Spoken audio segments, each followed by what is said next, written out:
Hello, this is Max. The demon raised the boy and taught him magic to stand against evil. Don't forget to subscribe. At the beginning of the movie, a house in the middle of the forest is introduced. Inside, an 8-year-old boy named Roscoe is busy sketching demons.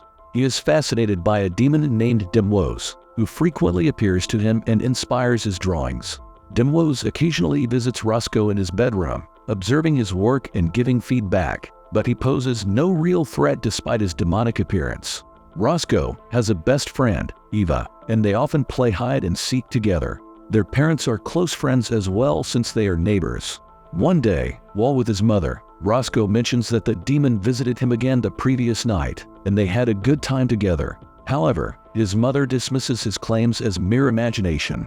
Later that night, as Roscoe is drawing demons in his room, he is startled by a loud noise. Concerned, he goes to his parents' room, only to discover they have been reduced to ashes. This shocking revelation sends Roscoe into a panic as he begins to run frantically around the house. Suddenly, Dimvos confronts Roscoe, who demands an explanation.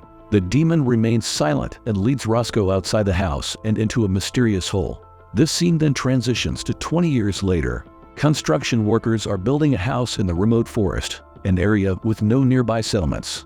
On the opposite side of the forest, an adult Roscoe emerges from the cave he entered 2 decades ago.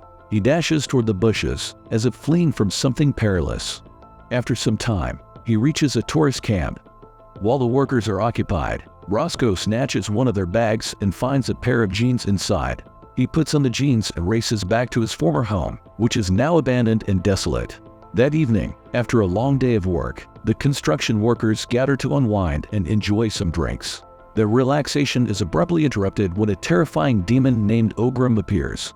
The sight of Ogrum sends a chill through everyone, and before they can react, the demon emits a horrific scream, causing all the workers to collapse in agony.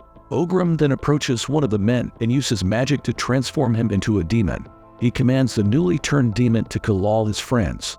Following the order, the man begins to destroy his co-workers one by one. Elsewhere in the forest, a group of friends gathered around a campfire are confronted by another terrifying demon named Valorga. He immediately casts a powerful spell, hypnotizing everyone present. Under the spell's influence, the friends turn on each other and begin to kill one another without mercy.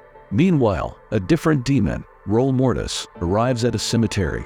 He angrily commands the graves to awaken and seize control of the world. In response, the dead rise from their resting places, and Rol Mortis assembles a large army of zombies. He then directs them to march in a specific direction, issuing orders for their next move. The next morning, a grown-up evil enjoys a quiet moment with her father at their home, which is still situated near the same forest. After some time, her father leaves for work in the field.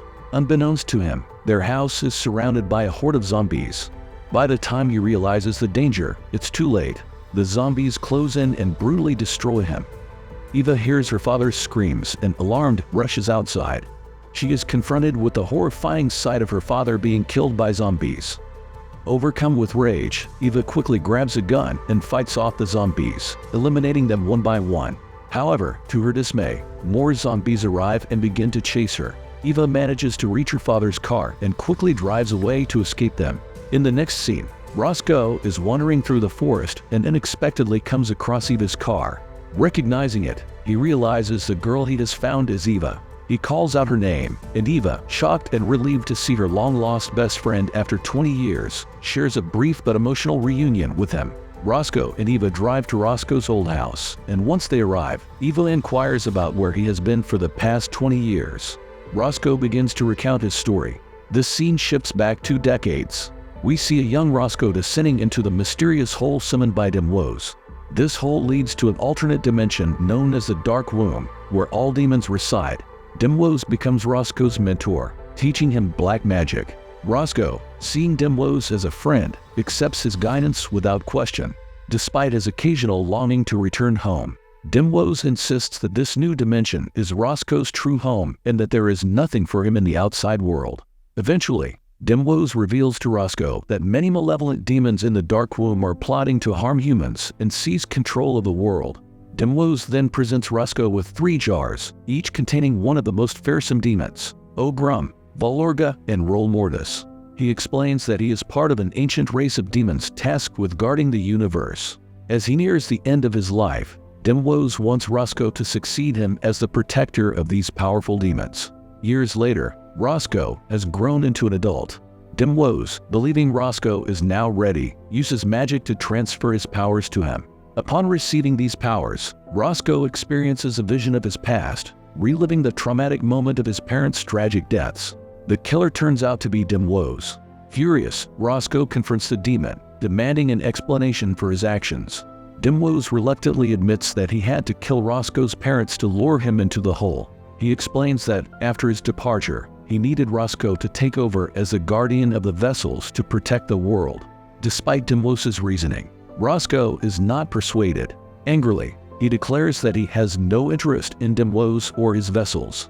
Using his newfound powers, he destroys the jars, freeing the 3 dangerous demons. As soon as they are released, the demons kill Dimvos. Seeing this, Roscoe is filled with fear and realizes the gravity of his mistake. He hastens to escape the hole, with the 3 demons following him into the forest. Back in the present, Eva is horrified by Roscoe's story. She angrily blames him for the chaos and the demons he has unleashed, accusing him of being responsible for her father's death. In her grief and frustration, she hits him. Overcome with emotion, she breaks down in tears, mourning her father. Roscoe tries to comfort her, insisting that he did not mean for any of this to happen. Meanwhile, 2 hunters are traversing the forest in search of prey. One of them hears strange noises and discovers Valorga. Valorga quickly hypnotizes the hunter, who then, under the demon's control, uses his crossbow to kill his companion without hesitation. Not far away, 2 girls are driving down the road, unaware that zombies are following them. They soon encounter the lone hunter, now wandering through the woods, oblivious to the threat closing in on them. Assuming the hunter needs help, the 2 girls exit their car and call out to him. Suddenly, he turns and shoots one of them with his crossbow. Horrified, the other girl starts screaming, but the hunter shoots her as well, injuring her in the leg. Unable to escape, she is soon surrounded by a group of zombies, who kill her. Later that evening, a group of friends are enjoying a house party when Ogrum appears. Without delay, he casts a deadly spell, causing the partygoers to die one after another. He then uses his powers to hypnotize the remaining girls and then kills them as well. As all this chaos unfolds, Roscoe and Eva find themselves outside the same house. Roscoe, sensing the presence of a demon with his powers, cautiously approaches the scene. Upon discovering Ogrum near the lifeless bodies, Roscoe decides it's time to end the carnage. Summoning every last ounce of his strength, he launches a fierce attack on Ogrum, ultimately killing him. Meanwhile, the other 2 demons, sensing Ogrum's death, make their way toward the location. In the following scene, Roscoe and Eva return to his home, only to find Valorga already there. The demon attacks Roscoe, but he manages to fend off the assault and successfully counters, injuring Valorga in the process. Roscoe soon realizes that the figure he thought was Valorga is actually a regular man, the same construction worker from earlier, who had been hypnotized by Ogrum. Overcome with guilt, Roscoe uses his magic to resurrect the man, who then heals and awakens. Roscoe explains to the man that from now on, he must focus only on killing demons and not harm any more regular people. The man agrees without hesitation and heads straight to the cemetery, where he methodically eliminates the zombies one by one. Eventually, he encounters Rol Mortis, the leader of the zombies. In a heroic battle, the man manages to tear off one of Rol Mortis's horns and crush his eyes. After a fierce struggle, he defeats Rol Mortis, ending the threat. The next morning, as Roscoe and Eva walk through the forest, they encounter Valorga, the final and most formidable demon. Roscoe uses all his abilities to try and defeat Valorga, but the demon remains unshaken. Despite Roscoe's chanting and spells, Valorga laughs maniacally, showing no sign of being affected.